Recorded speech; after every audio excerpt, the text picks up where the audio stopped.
Hey guys, welcome back. We're going to discuss chapter 6 and the final portion of unit 2.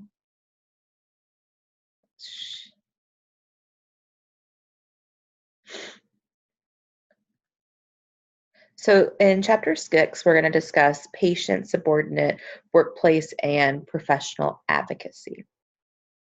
So what is advocacy? Advocacy involves helping others to grow and self-actualize.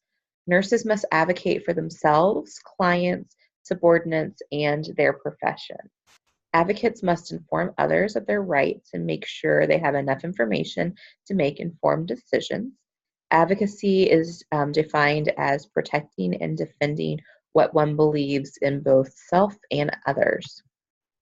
Nursing values are central to advocacy. Each individual has a right to autonomy in deciding what course of action is most appropriate to meet his or her healthcare goals. So this is when the nurse, needs to have those conversations with the patient and their family to understand their values, their goals, what they want have happen, and then be able to advocate for the patient when talking to the other healthcare disciplines such as physicians.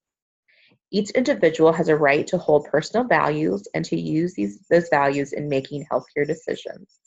All individuals should have access to the information they need to make informed decisions and choices.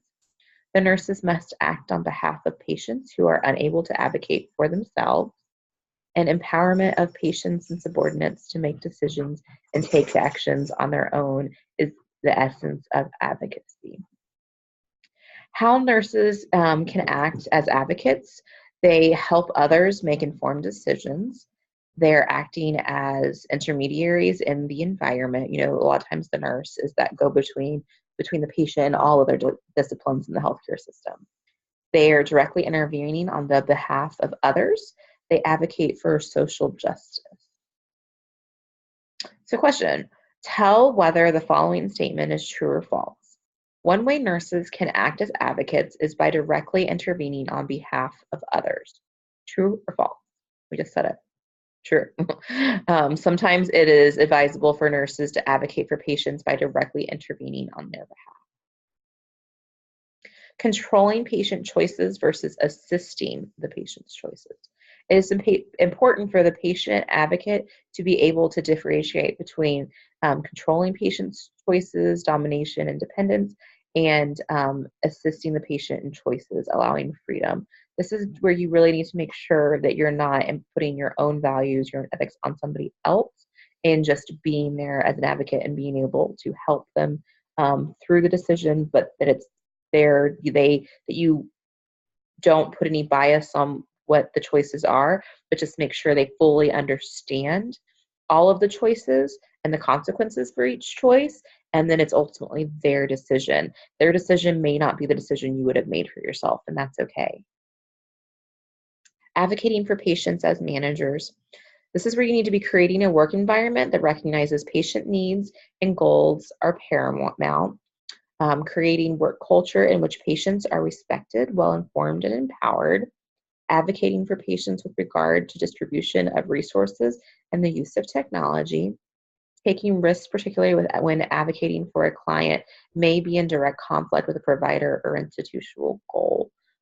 So sometimes the the provider may have different goals for what the patient wants, and the nurse, and sometimes the nurse will need to get the manager involved within that, and there can be a conflict, and that's when there needs to be a resolution decided among everybody. Common areas requiring nurse-patient advocacy would be end-of-life decisions within our aging population.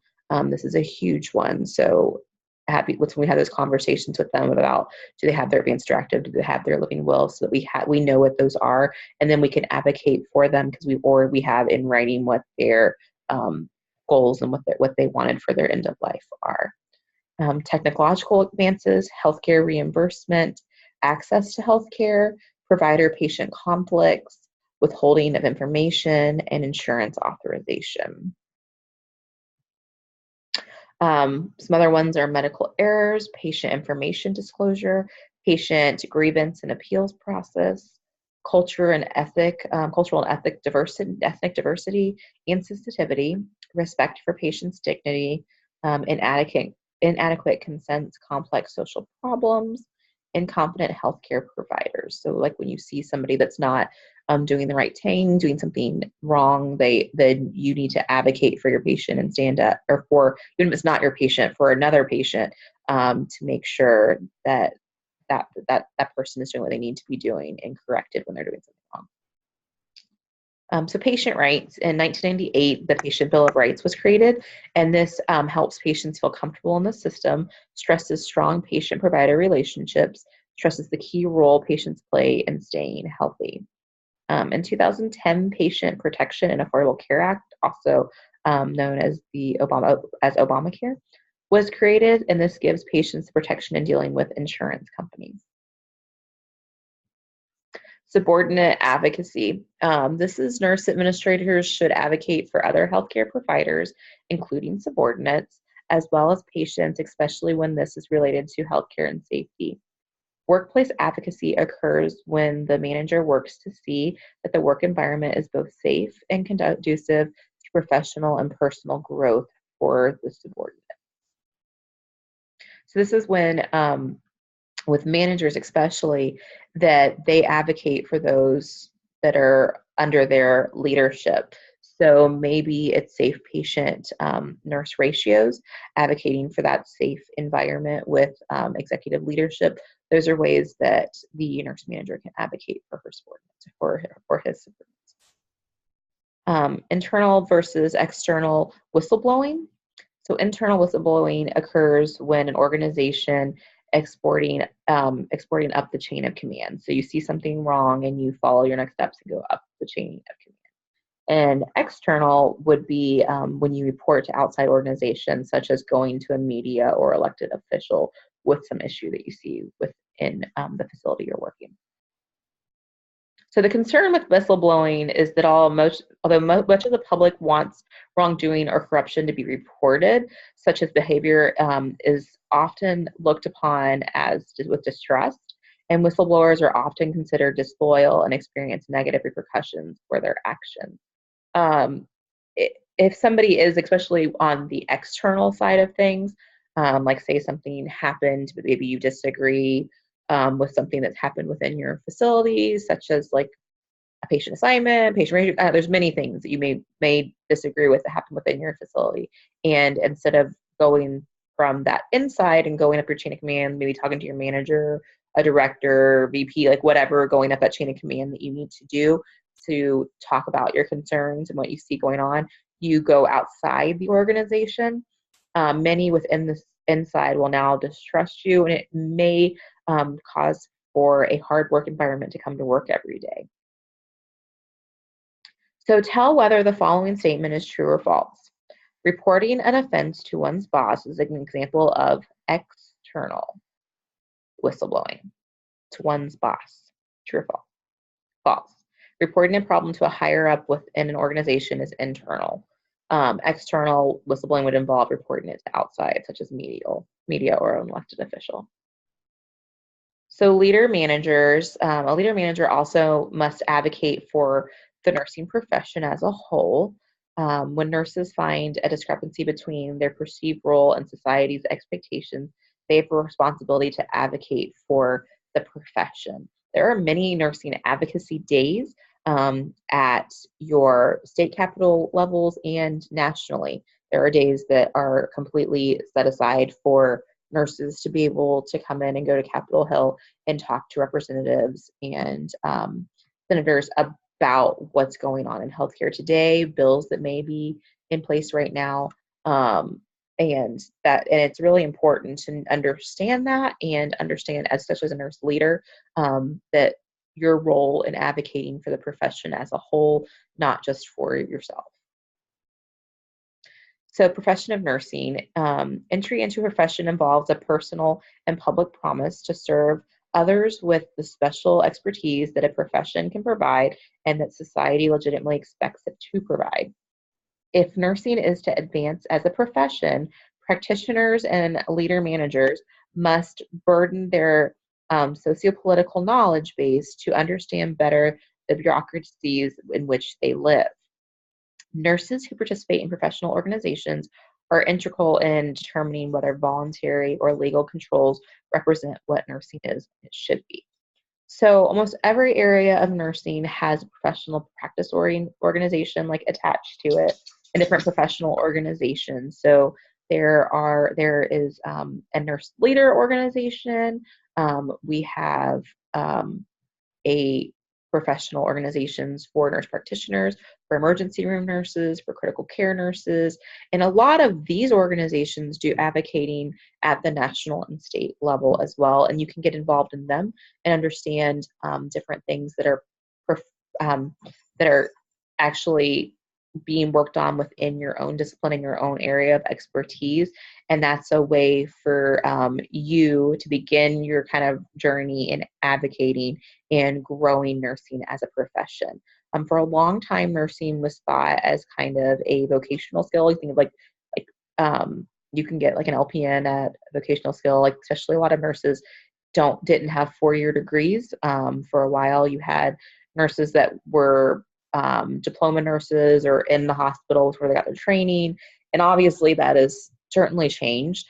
We do still have associate level nurses or ADN nurses, but the majority of organizations are requiring them to go back and get a bachelor's degree within a certain time frame. They can start working as an RN, but then with like at Lakeland Regional, it's within 3 years they have to have a bachelor's degree. So it's becoming more of a nursing as a profession. It's not just a vocation. And when you are a profession, there's more that's involved. You have the advocating for yourself and for the discipline as a whole that comes into place. So what are some ways nurses can advance the nursing profession? Select all that apply. There's only 3. Learn about sociopolitical issues, participate in professional organizations, and participate in bureaucracy. The answer would be A and B, to learn about sociopolitical issues. So those issues that are affecting healthcare, and participate in professional organizations. And it's important for nurses to participate in the larger social framework in a professional capacity in order to advance the profession as a whole. So that's where you really talk about getting involved with those professional practice organizations. Maxing concerns known. Nurses must exert their collective influence and make their concerns known to policymakers before they can have a major impact on political or legislative outcomes. So it's really important when nurses are going and talking to the people in legislature that they know their background, where they're from. I have been up to Tallahassee before and talked to many different senators and representatives about issues. And some of them, they had no idea they were happening. They, when they come into session, they have hundreds of bills that they're having to go through, that they're not an expert in that field. And they really are looking to you as an expert in the field to give your opinion. And they want to know your credentials and your background and how you are an expert. And you can really make an impact on the political climate based on how you feel through writing a letter to the legislator or actually going up there when there are advocacy days where you can actually talk to them about your issues. And then sometimes it can just be on the county level and you have your local representatives and you have your representatives, you can go meet them, that they have offices here, and you can set up times when they're not in session up in Tallahassee to meet with them here locally. And they want to know their constituents. And if you don't know what a constituent is, that's the person that votes them into office.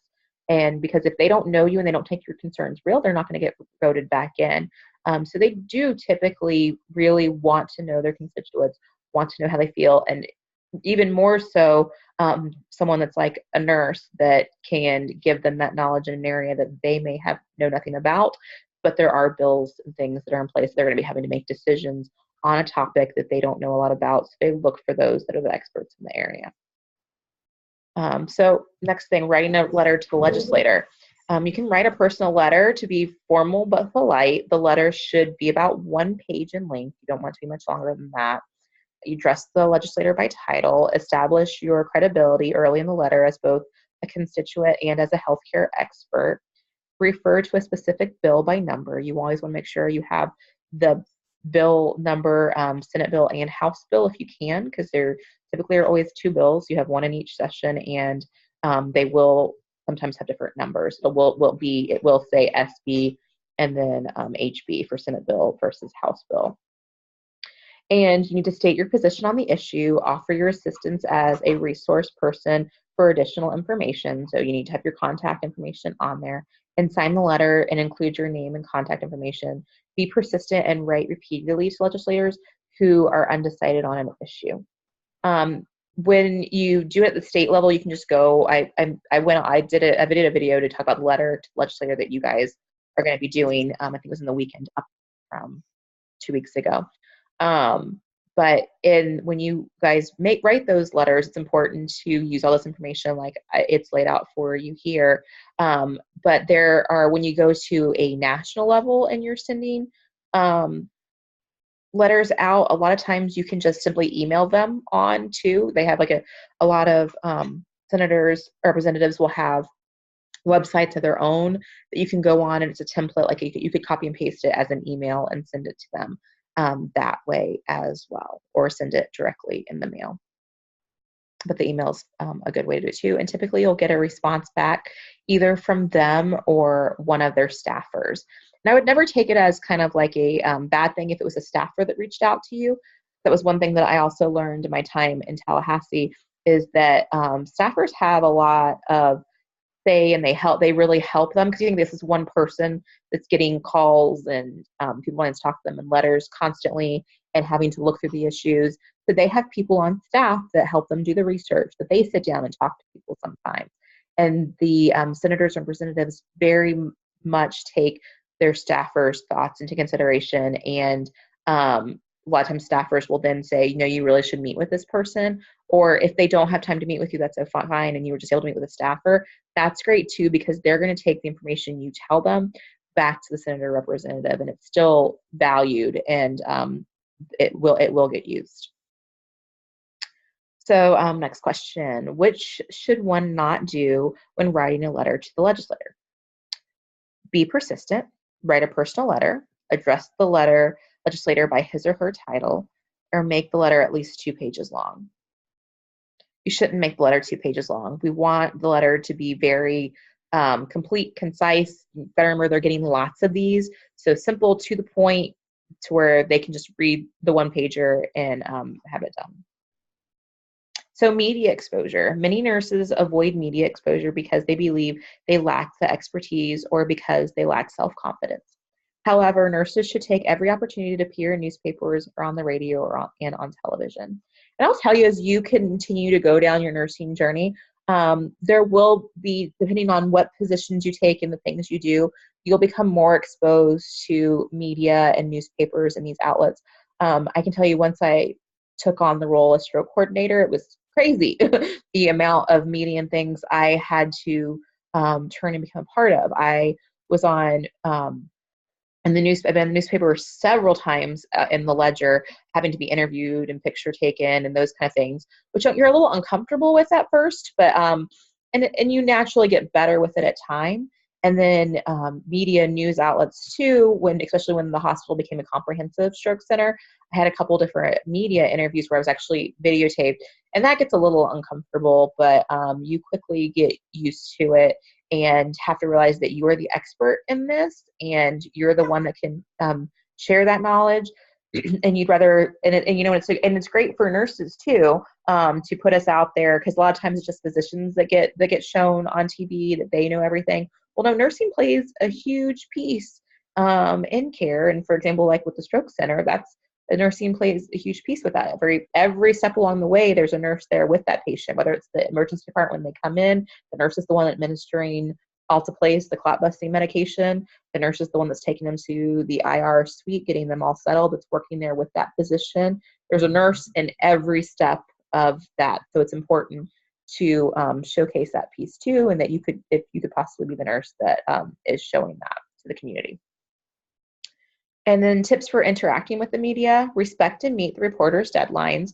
There have been times too where you'll sometimes get requests to write up something. I know I was asked by our hospital PR person, there was an outside magazine, Health Polk County or something, they wanted to do an article about a nurse in our hospital, and they wanted to know about me. So I had to was talk to the reporter, got a deadline for to send in this whole, like, just a synopsis of who I am, what I do, that kind of thing. But it's important to put that on to know when your timeline is, to know what information you need to have somebody else read over it, so you're not just sending something in. Because let's be honest, nurses are not the best writers. That's not, I mean, some are great writers, but for a lot of us, that's not what we do well at. I know for me, I'm not the best writer. So having that, and then having somebody else be able to double check it before you can get it turned in for the reporter's deadline.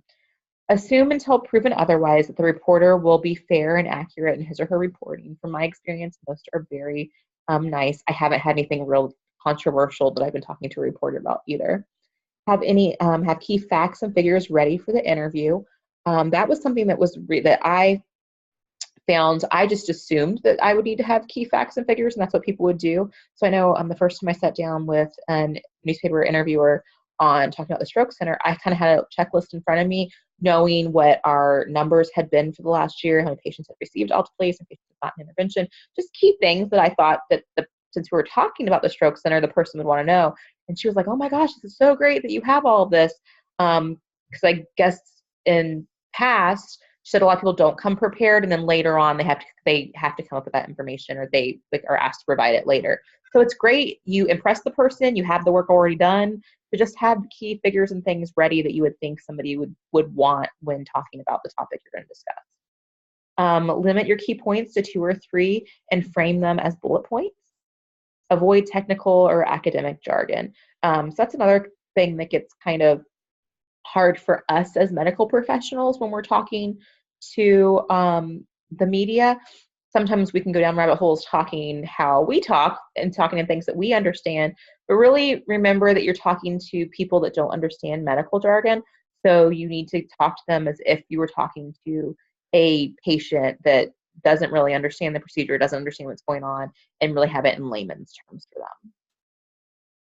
And speak confidently, but do not be afraid to say when you do not have the expertise to answer a question, or when a question is better directed to someone else. This is a huge one. I know I've done interviews where it was myself and physicians and executive leadership in the room talking, and I was directly asked a question, and if you think you may know it, but you're like, oh, there's somebody in this room that definitely could answer that better, just say, I think that Dr. Smith would really be able to answer that question really well for you. And they'll respect you more for not trying to make up some random answer and passing it to somebody that knows the answer well. Or say you're doing an interview by yourself and you get asked a question, you can say, I actually don't know the answer to that, but I will get it for you and send it to you at a later date. And that's fine too. Nobody expects you to know everything. Avoid being pulled into inflammatory arguments or blame setting, and repeat key points if you are pulled off into tangents. Provide the reporter with contact information for follow-up and needed for clarification. They're going to ask you for that information, guaranteed. First thing they're going to ask is name, how to spell it correctly, and want your contact information. And typically, if you are doing media type things within your organization or like a hospital setting, you won't be alone. You'll have somebody from your PR department, media department that's there with you, because they want to make sure you don't say anything crazy. Be prepared. Stick to 3 or 4 key points. Provide the media with clear, concise information. Stay on track by sticking to predetermined points. And do not be afraid to say you do not have enough information or expertise to answer the question. So tell whether the following statement is true or false. Nurses should avoid media exposure. True or false? It's false. Although many nurses avoid media exposure out of self-consciousness, in fact, it is advantageous to appear in the newspaper, on radio, or television when the opportunity does arise. And that is it, guys. Okay, so that's it for Unit 2. We know we have our test that will be opening at 11:55 on January 27th and is open until February 3rd. I'm sorry. So you have a whole week to complete it. It's going to be on the portal. You would log in, click on coursework, and when the test is opened, it will be there. You can open it, and 60 questions with 2 minutes a question. Oh yeah, so 120 minutes to take the test. If you've looked through the PowerPoints, read the chapters, you should be good to go. Okay, thanks guys.